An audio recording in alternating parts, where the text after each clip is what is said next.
Okay, the Vegas Golden Knights have made the Western Conference Final by defeating San Jose 4-2 in the series and 3-0 on the night, and no one was expecting this. They seem to have got stronger and stronger through the playoffs. The LA series, they walked through that. Even though they're very tight games, they actually they controlled every game at every point. They were in control of the LA series. And even though San Jose gave them a bit of a challenge, San Jose were missing Joe Thornton. And I think that's affected San Jose's. Their key creative player was not there. And that was testing their forward depth a bit. And they just could not get through Marc-Andre Fleury. He shut them out twice. And yeah, Vegas had a couple of defeats, but you're not going to win every game in the playoffs. What, you're going to win 16 games straight? It doesn't happen. So they've learnt to taste defeat in the playoffs, and they've gone, okay.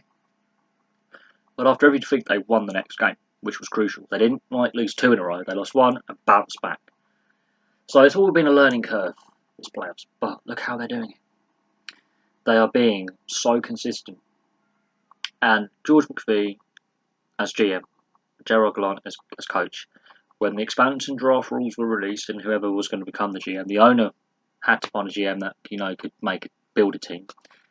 And you got these two guys as a coaching GM tandem, and they have built a very good team using the expansion rules that were available to them and the players that were available. And those players have answered the call saying, we feel let down, we've got a chip on our shoulders by our previous franchises, we're going to play for this team and we're going to play hard. William Karlsson is a prime example. Wild Bill. There you go. 6 goals last year, over 40 this year. Very good defensive forward, very good at shutdown play, but clearly Columbus could have used that offense in these playoffs because they only got into the first round 1-2 out of 6, got beaten by Washington, and they had home ice and they were in command of that series early on, and they threw it away. They won the first 2 games and then lost 4-2. They could have used a William Karlsson, as William Karlsson's been this season. And that comes down to Tortorella. That comes down to the scouting and the assistant coaching and the development programs with the affiliates, the minor league affiliates. And Vegas has turned William Karlsson into a superstar.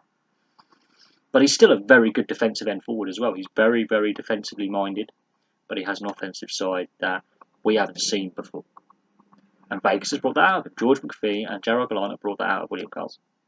And Marc-Andre Fleury is having a resurgence later on in his career, and Malcolm Subban has stepped up when Boston fans and the Boston coaching staff gave up on him.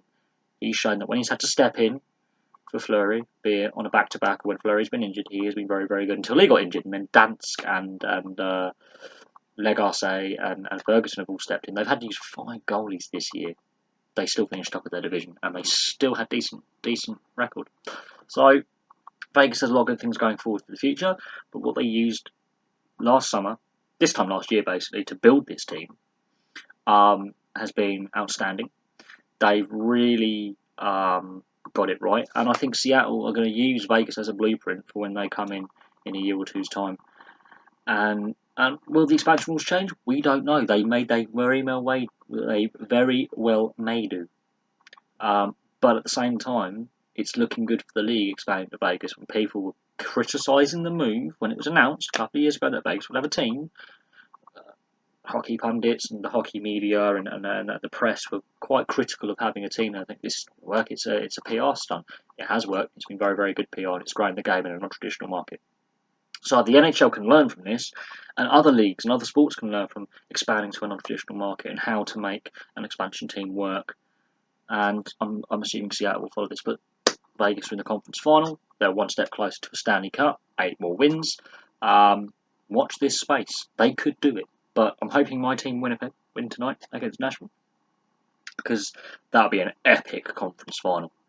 The one negative for Vegas in this conference final is they will not have home ice advantage because of where they finished in the Western Conference. Both Nashville and Winnipeg were the top 2 teams in the NHL overall standings and finished above Vegas. So they're going to be on the away ice and have the disadvantage for the first 2 games. And both Nashville and Winnipeg are very, very good at home, but Winnipeg have got the best home record in both the postseason and in the regular season this year. So, yeah, about that. That will make it a bit more difficult for Vegas, and this could be the adversity they haven't faced yet. Anyway, thank you very much for watching. Please like, subscribe, place your comments below, and I'll have some more videos for you soon.